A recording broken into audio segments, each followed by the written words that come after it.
Bismillahirrahmanirrahim. Assalamualaikum warahmatullahi wabarakatuh.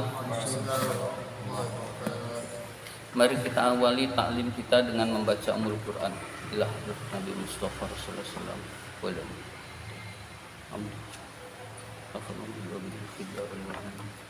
Al-Fatihah. A'udzu billahi minasyaitonir rajim. Bismillahirrahmanirrahim. Alhamdulillahirabbil alamin. Arrahmanir Rahim. Iyyaka na'budu wa iyyaka nasta'in. Shiratal mustaqim. Shiratal ladzina an'amta 'alaihim waladdallin. Amin.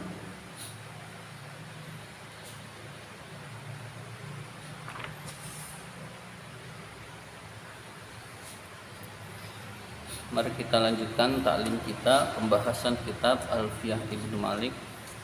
Sebelum itu kita baca dulu nazomnya. Nazom ke 97. Nazom ke 97 sampai 102 sampai 112 sampai 112. Bismillahirrahmanirrahim.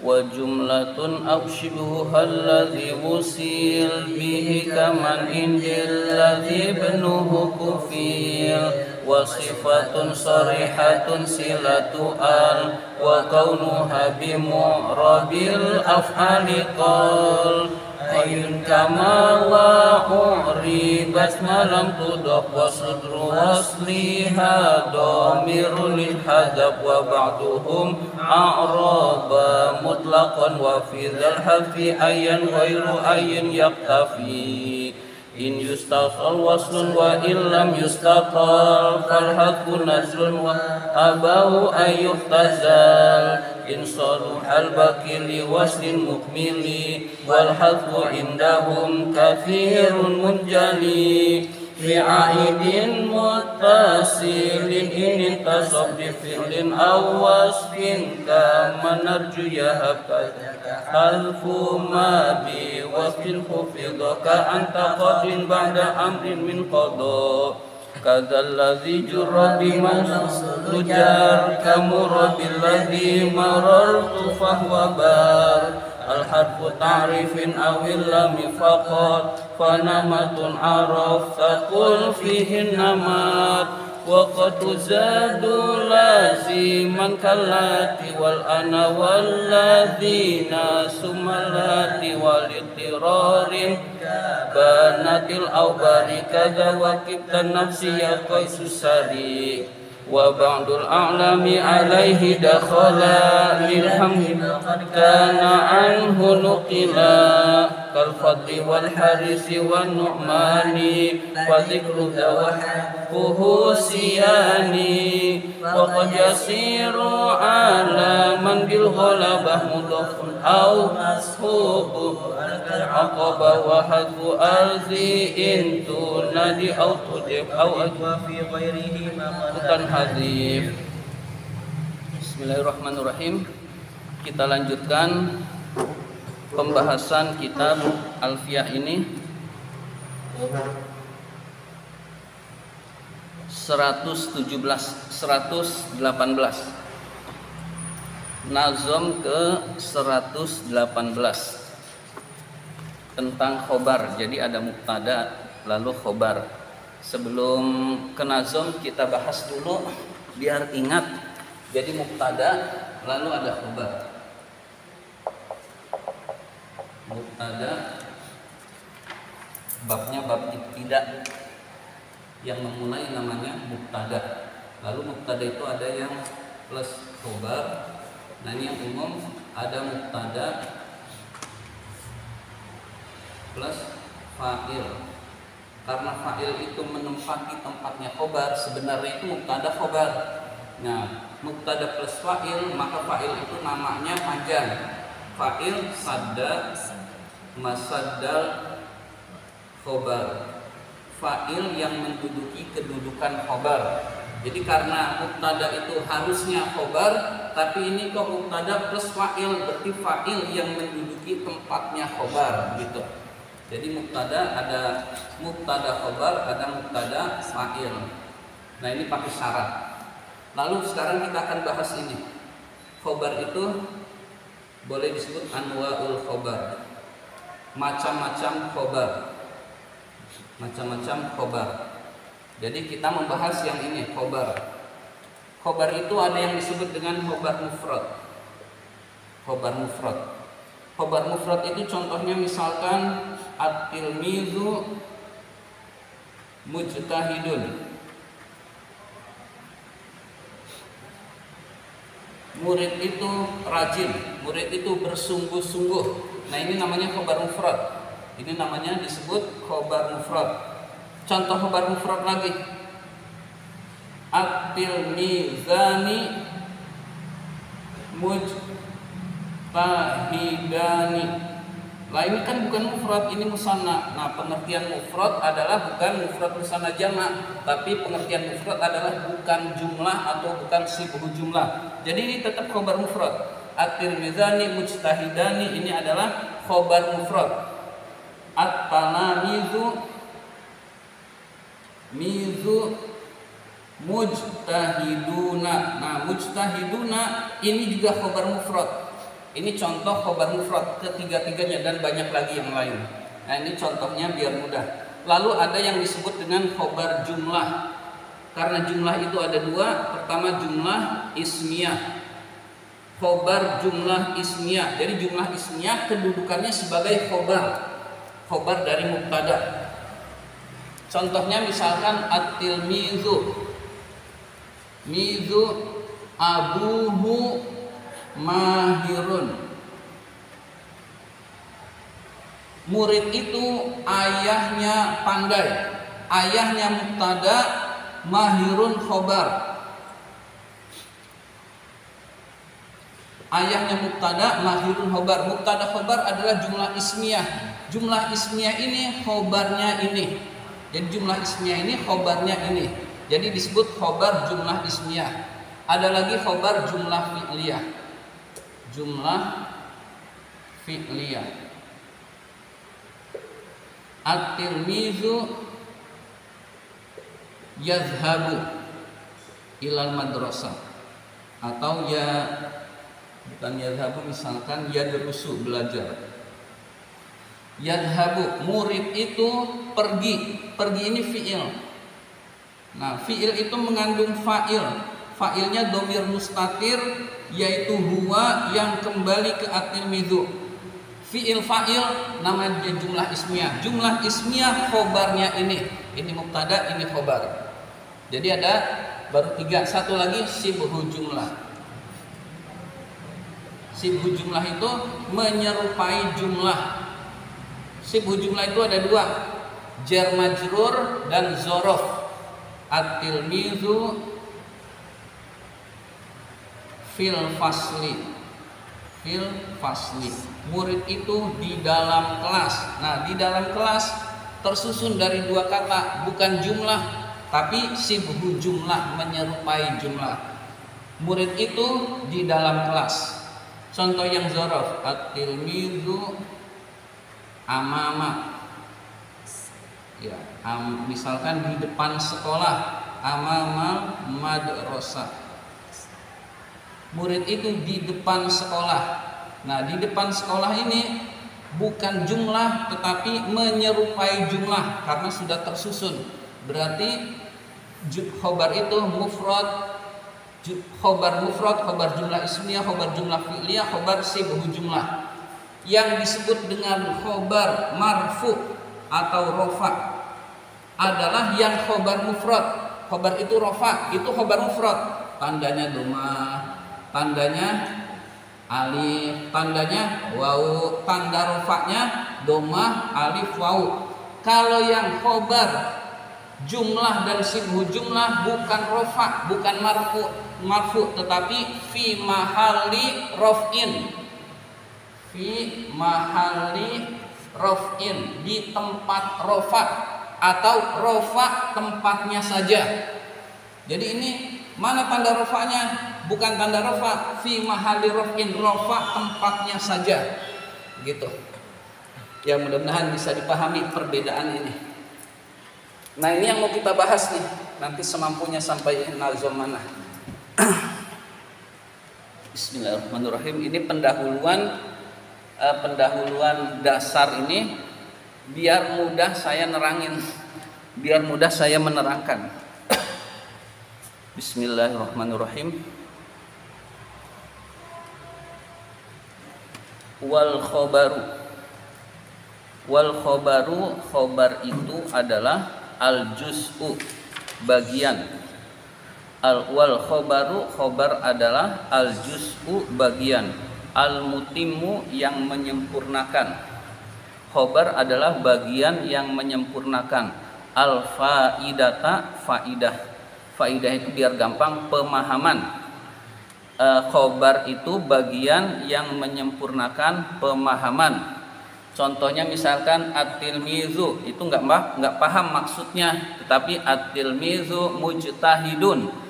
Ada kata mujtahidun, oh orang ngerti, murid itu rajin. Nah itu berarti bagian yang menyempurnakan pemahaman. Kalau tidak ada khobar, suatu kata mubtada tidak dipahami dengan baik.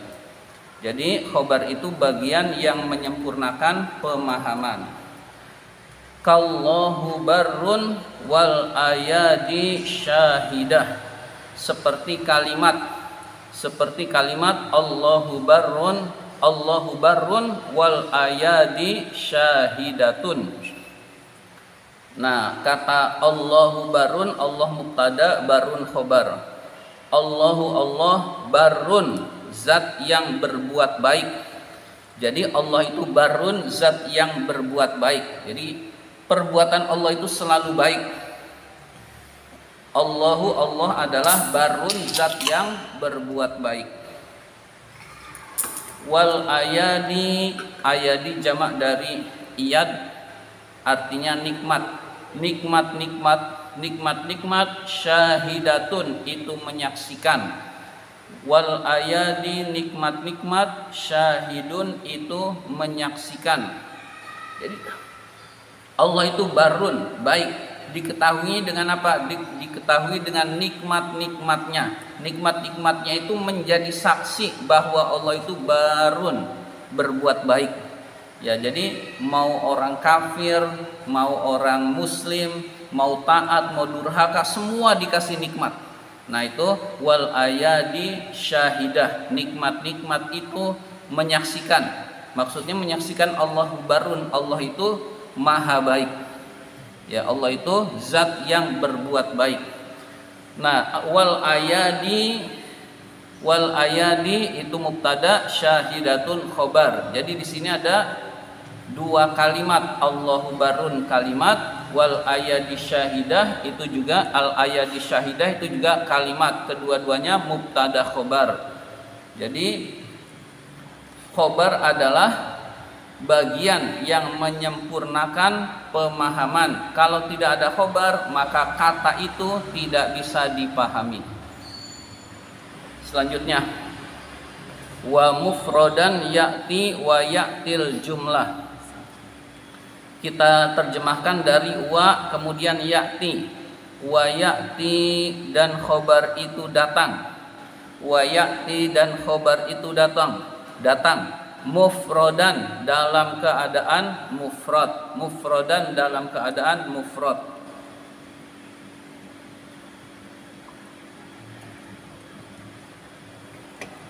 Jadi khobar yang pertama adalah dalam keadaan mufrad.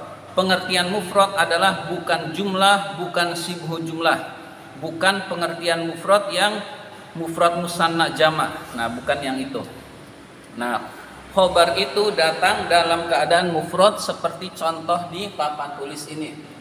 Khobar itu pertama khobar mufrad, mujtahidun, mujtahidani, mujtahiduna. Ini disebut dengan khobar mufrad. Khobar mufrad itu memiliki kedudukan rofa. Rofanya dengan apa? Bisa doma, bisa alif, bisa wawu sesuai dengan ketentuan yang berlaku. Ini rofaknya dengan domah karena isim mufrad. Ini rofaknya dengan alif karena isim tasniyah. Ini rofaknya dengan waw karena jama' mudzakkar salim. Nah begitu. Jadi Khobar datang pertama dalam keadaan mufrad. Wa ya'ti dan khobar itu datang al jumlata dalam keadaan jumlah. Wa ya'ti dan khobar itu datang al jumlata dalam keadaan jumlah.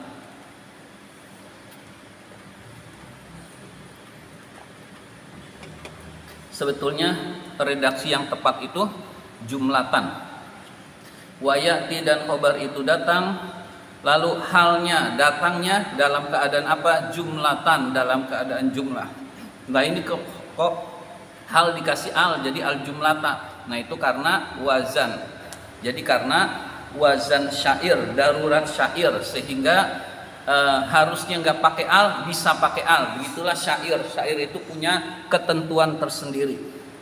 Jadi yang redaksi yang normal jumlatan, tetapi al jumlata. Ya, wa ya'ti dan khobar itu datang al jumlata dalam keadaan jumlah. Nah ini dalam keadaan jumlah. Jumlah itu ada dua, berarti khobar jumlah ismiyah, khobar jumlah fi'liyah, karena khobar itu ada dua. Jadi abuhu mahirun ini adalah jumlah ismiyah, ini mubtada, ini khobar. Jumlah ismiyah ini adalah khobarnya at-tilmizu. Yazhabu ini adalah fi'il fa'il, fa'ilnya domir mustatir, domir yang tersimpan. Takdiruhu, takdirnya adalah huwa, kembali ke at-tilmizu. Fi'il fa'il ini adalah khobar, khobarnya at-tilmizu. Ini namanya khobar jumlah fi'liyah. Hawiyatan yang mengandung, hawiyatan yang mengandung makna lazi, makna perkara, siqat yang digiring, lahu kepada mubtada. Hawiyatan yang mengandung makna lazi, makna perkara, siqat yang digiring, jumlah itu lahu kepada mubtada. Biar gampang adalah ini yang disebut dengan robit. Robit itu hubungan dengan mubtada.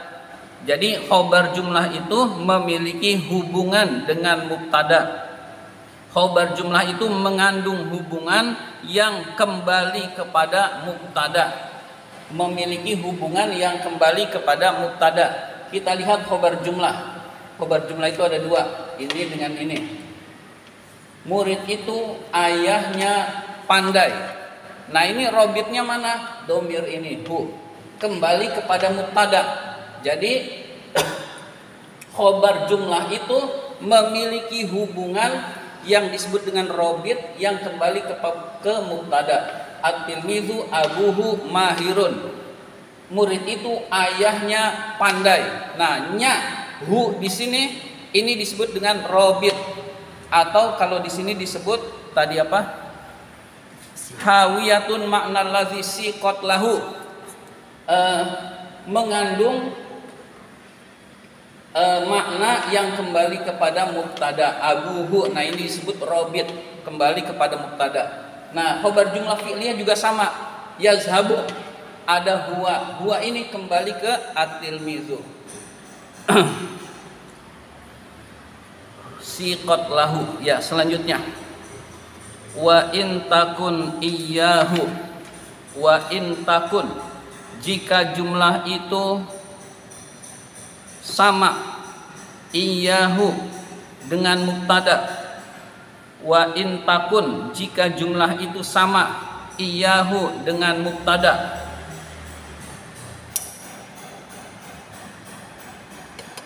Makna secara maknanya, jika jumlah itu sama seperti mubtada, makna secara maknanya, iktafa maka cukup, biha dengan jumlah itu. Iktafa maka cukup, dianggap cukup, biha dengan jumlah itu. Maksudnya cukup dengan jumlah itu, tidak perlu robit. Jadi jumlah tetapi maknanya sama dengan mubtada, maka tidak perlu robit. Kanutkillahu hasbi wa kafa, seperti kalimat nutki Allahu hasbi wa kafa. Kita tulis dulu untuk memudahkan pemahaman. Nutki, kalau biarin ini aja, kalau spidol baru tipis. Nutki, ucapanku adalah Allahu hasbi wa kafa. Allahu hasbi wa kafa, ucapanku adalah mubtada. Allahu hasbi wa kafa, kalimat Allahu hasbi wa kafa. Nah, Allahu hasbi wa kafa sama dengan nutki. Ucapanku adalah Allahu hasbi wa kafa, kalimat Allahu hasbi wa kafa.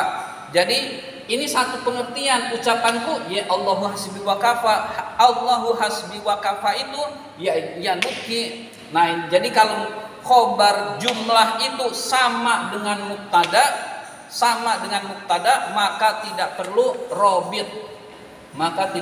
robit. Jadi ini nggak ada robit yang kembali ke sini. Kenapa nggak ada? Sama, satu pengertian. Nah begitu. Sekarang kita bahas. Allahu Allah hasbi, cukup bagiku. Wa kafa, dan dia Allah mencukupi. Allah, nah ini khobar, ini mubtada. Ini khobar. Nah ini jumlah.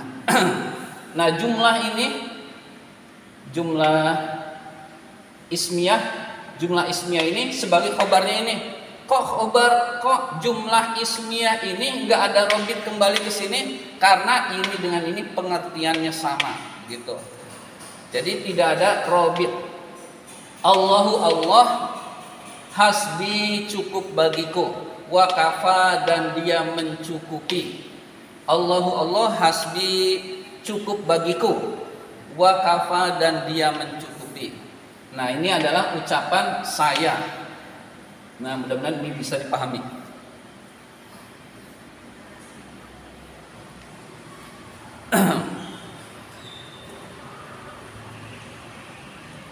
Tadi mana ya?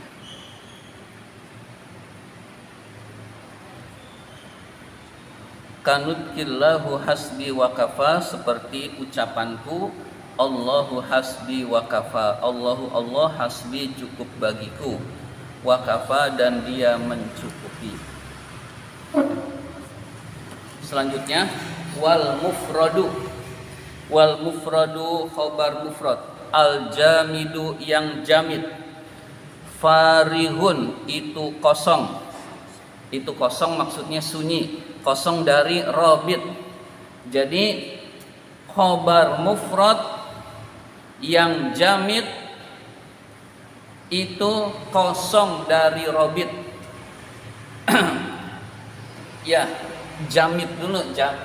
Kata itu ada yang jamid, ada yang mustaq. Jadi jamid dan mustaq ini, jamid itu tidak terambil dari kata lain. Mustaq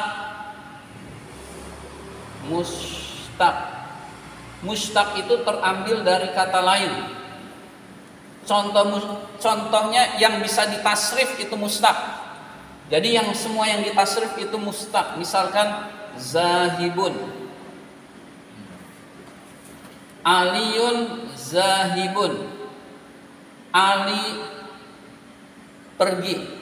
Nah zahibun ini mustaq karena dari zahaba, yazhabu, lalu isim fa'ilnya zahibun. Nah, maka ini ada yang disebut mustaq. Contohnya aliyun, asadun. Ali itu singa. Singa itu seperti singa dalam keberaniannya. Ali itu beraninya kayak singa, maka orang mengucapkan aliyun asadun. Nah kata asadun tidak terambil dari kata apapun, maka disebut jamid. Nah ini dipahami dulu. Kata asadun tidak terambil dari kata zahaba atau asada, tidak, tetapi memang asadun artinya singa, maka ini disebut dengan jamid. Khobar kalau mufrad dan jamid maka tidak perlu robit, maka tidak perlu robit. Nah ini dipahami, khobar mufrad jamid tidak perlu robit. Ya, ini contohnya aliyun asadun.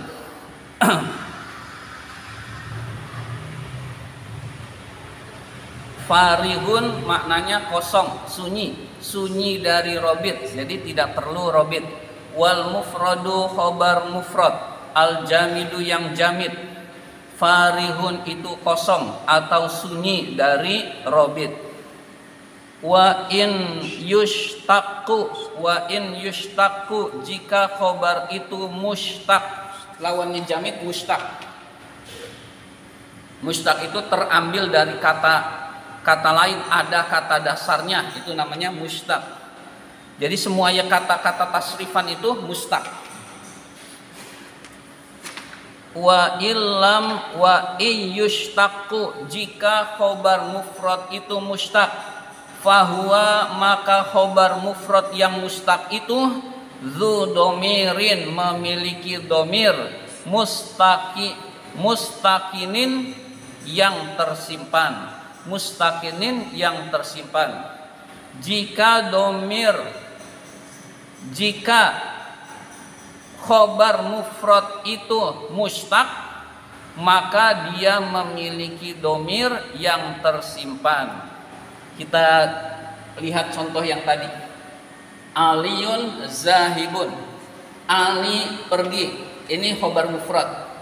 Zahibun itu mushtaq, maka dia mengandung domir, tapi domirnya harus tersimpan, tidak boleh terlihat mustatir. Maka memiliki ali pergi, siapa yang pergi? Ali. Siapa yang pergi? Huwa, kembali kepada Ali. Nah ini domirnya tersimpan, seolah-olah di angan-angan saja. Ya, Ali pergi, kita udah paham kalau secara bahasa Indonesia. Tapi kalau bahasa Arab harus diurai. Siapa yang pergi? Ali. Huwa, kembali kepada Ali. Ya. Ali pergi, orang udah paham, yang pergi itu Ali. Kalau bahasa Arab itu perlu penguraian. Huwa, kembali ke Ali. Jadi ini isim fa'il. Ya, jadi kalau domir, kalau mufrad mushtaq, maka seolah-olah mengandung huwa yang kembali kepada mubtada. Jadi mustaqin itu tersimpan.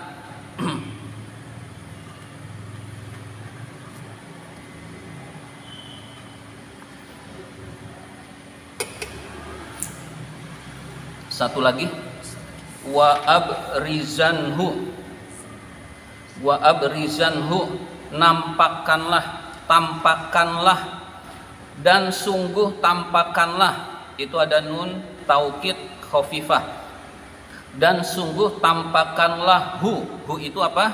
Domir, baris, itu dari kata baris, domir yang nampak, dan tampakkanlah domir itu, hu itu domir itu, mutlakon secara mutlak, haitsu tala ketika bersanding, haitsu tala ketika bersanding, ma dengan apa-apa, laisa maknahu lahu muhassila, yang maknanya tidak berhasil untuk mubtada, yang maknanya tidak berhasil untuk mubtada. Contohnya kita coba dulu. Aliyun Aisyatu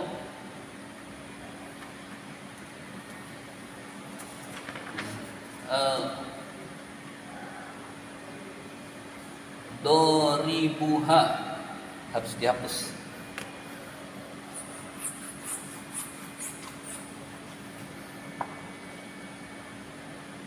Aliyun, ini kata-katanya udah nggak umum ini.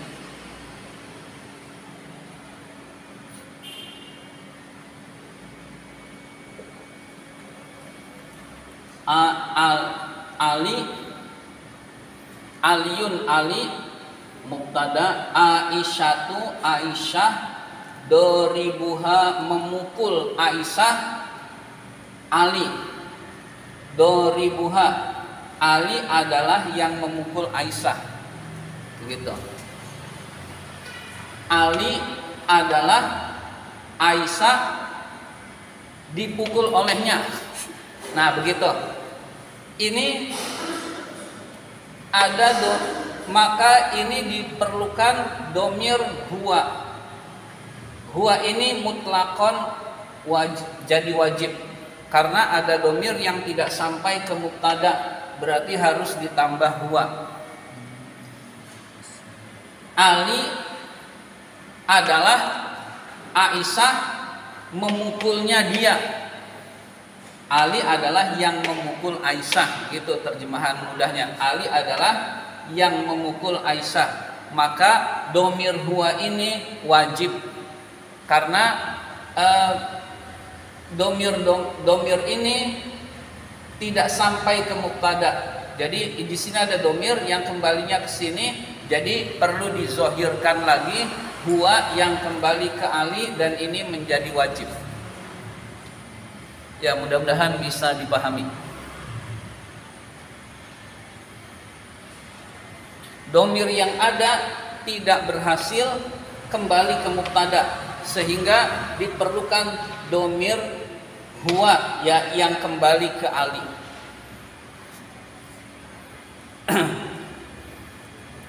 Ali adalah orang yang memukul Aisyah.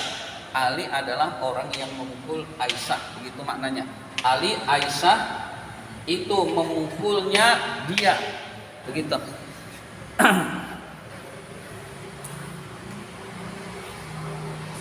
Demikian pembahasan kitab Alfiyah Ibnu Malik ini.